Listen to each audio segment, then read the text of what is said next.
Hello everyone, Bipper22 here, and welcome to a new series on this channel called Opinionation. Bimp Nation's Opinionation, where I'm just gonna rant about new video games, new movies, possibly some other stuff in the future, and just talk about my opinions. I know a lot of people care about hearing people's opinions, especially from Nintendo Directs and new things that are announced, like just seeing where everyone's head's at.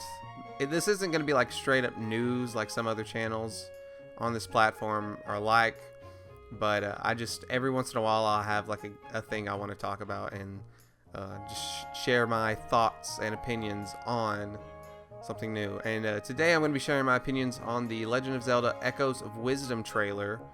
The game's going to be coming out in September 26th, 2024, so not very long from now.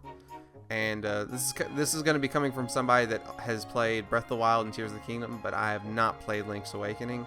But it is on my bucket list now that this game's about to come out. All right, so when this first was announced, I definitely got pretty excited. I'm glad they kept with the, I guess, toy style of Link's Awakening. I think parts of the game might feel a little too blocky. Like, I know it's supposed to be like a toy world, but some of it is just a little too, I guess, plastic looking.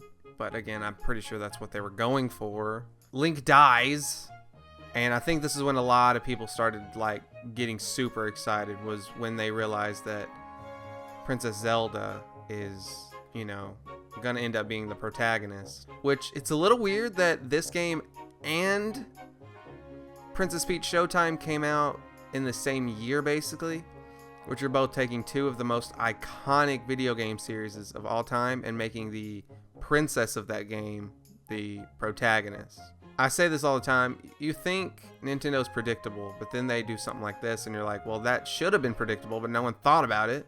No one thought it was going to come out this year, I guess, or this soon. Maybe not this year, but this soon. No one thought it was going to come out this freaking soon. But obviously the world, the story, everything about this game does look very good. I'm going to probably pick it up. There's a lot of games I'm going to be picking up in September. But obviously you get into the gameplay, and that's when, you know, this game definitely starts to shine a little bit. It's not going to be just running around with a sword and a shield, collecting rupees and stuff like that. It's going to be a lot more puzzle based, using the Echo ability, which is, I mean, it's just duplicate. It's just Control C, Control V. One thing that really does bother me about this game, though, is the mysterious fairy Tri. What is with Nintendo and their obsession with having like a small character follow the protagonist? It just seems like they're obsessed with having these little characters that like float around you on your adventure, and it's kind of getting on nerves. Also, his name is Tri, but he creates a stick with 2 prongs on it, and they call that the Tri-Rod. I'm no math expert, but Tri means 3. You know? Tri means 3. And that the Tri-Rod has 2 strands, it looks like. 2 like sticks woven together. And I think that's a little ridiculous. They don't show it here, but I assume there's going to be some costumes as well for Zelda to end up picking up, because she's got that, I assume you'll get to wear her princess outfit.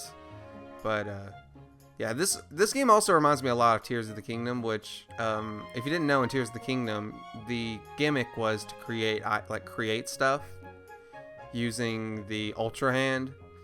So you could, like, connect a bunch of objects together. And this gives me very similar vibes. And Tears of the Kingdom just came out last year, a little over a year ago it came out. So, and the gimmicks are very similar, where it's basically creating an object. One thing I am excited for is the combat, because they mentioned that Zelda's not going to just have a sword, because this isn't a knight running around. This is a princess.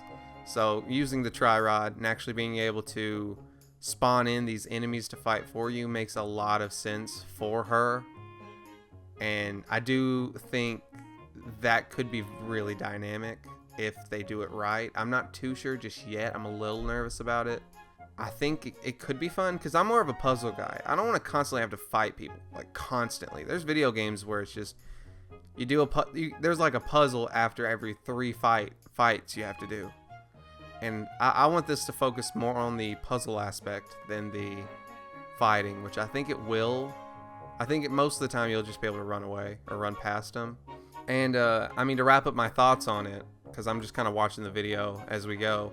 Graphics look great. Obviously, everything's freaking adorable. They show some stuff at the end here, but obviously, I hope they don't show us anymore. Honestly, I think this is plenty of content. If they show us anything, it just needs to be really small, because I think that's plenty of content to get you excited for the game. And yeah, so I'll definitely be picking it up at some point. I don't know if I'll end up making a video, maybe a full-on review of it. I'm not too sure. I definitely am excited for this game, and I'm a little worried. I think a lot of people are a little worried, but the game looks cool. And I think Link actually evaporates and dies. So that'll be interesting to see where he ends up.